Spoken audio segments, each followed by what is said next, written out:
Saudara dan saudari terkasih, Minggu Prapaskah yang pertama yang sedang kita masuki ini mengajak kita bersama untuk merenungkan hidup kita sebagai sebuah perjalanan peziarahan batin.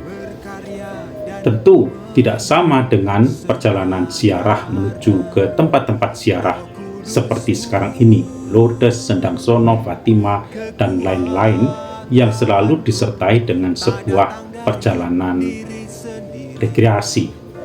Perjalanan ziarah iman yang sedang kita geluti, kita gumuli adalah perjalanan ziarah iman yang panjang, dan untuk itu kita perlu membuat sebuah persiapan.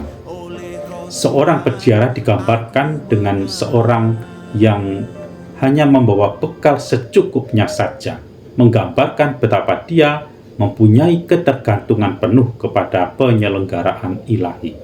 Dan tongkat di sebelah kanannya menggambarkan keamanan dalam perjalanan ziarahnya ke tempat tujuan. Nah, apa yang perlu kita persiapkan dalam perjalanan ziarah ini? Yang pertama, bacaan yang pertama pada hari ini diambil dari kitab Ulangan, mengajak kita untuk bersama merenungkan kembali perjalanan hidup kita di masa lalu. Kemudian melihat di mana Tuhan hadir dan berkarya, bersabda di dalam kehidupan kita. Ini penting dan perlu agar kita mempunyai keyakinan dan kepastian bahwa Tuhan ternyata hadir dalam seluruh perjalanan hidup kita. Tuhan juga bersabda, menuntun, dan membimbing kita.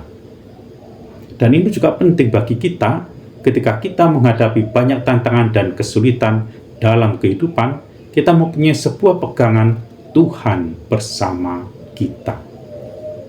Yang kedua, bacaan Injil menyadarkan kita bersama bahwa begitu banyak tantangan akan kita hadapi dalam kehidupan. Injil Lukas memberikan 3 tantangan besar, godaan besar yang kita hadapi. Yang pertama, tantangan untuk mencari rezeki, mencari kenikmatan, mencari makanan sepuas-puasnya dalam kehidupan kita. Mengutamakan kebutuhan jasmani, melalaikan kebutuhan rohani. Nah, Yesus pada hari ini menyadarkan kita semua, manusia hidup bukan hanya dari makanan, dari roti, tetapi juga dari setiap sabda yang keluar dari mulut Allah. Betapa pentingnya sabda itu akan menjadi pegangan dalam kehidupan umat beriman, menuntun dia menuju kepada keselamatan. Yang kedua, iblis memberikan godaan. Betapa mudahnya kita memperoleh apapun yang kita inginkan dalam kehidupan ini, asalkan kita menomorduakan Tuhan atau bahkan menggantikan Allah dengan yang bukan Allah. Semuanya ini akan kuberikan kepada siapa saja asalkan kepadamu, asalkan engkau menyembah aku. Dan jawaban Yesus jelas. Hanya Tuhan Allah yang harus engkau sembah. Dalam setiap kehidupan kita harus mengingat Tuhan sebagai Allah kita, dan kepada Dialah kita menggantungkan hidup kita, menempatkan hidup kita. Kepada Dialah dan dari Dialah penyelenggaraan hidup kita. Dan kemudian godaan yang ketiga adalah menggampangkan belas kasih dan kerahiman Tuhan. Nanti Tuhan berbelas kasih kepada saya. Nanti Tuhan juga akan menolong saya, menyembuhkan saya. Maka kita lalu tidak pernah mau menjaga diri. Kita menjatuhkan diri kita dalam segala macam godaan, pencobaan, kesulitan, dan tantangan yang mestinya dapat kita hindarkan, tapi kita datangi, kita pegang, karena kita mengandalkan mengandaikan Tuhan pasti menolong.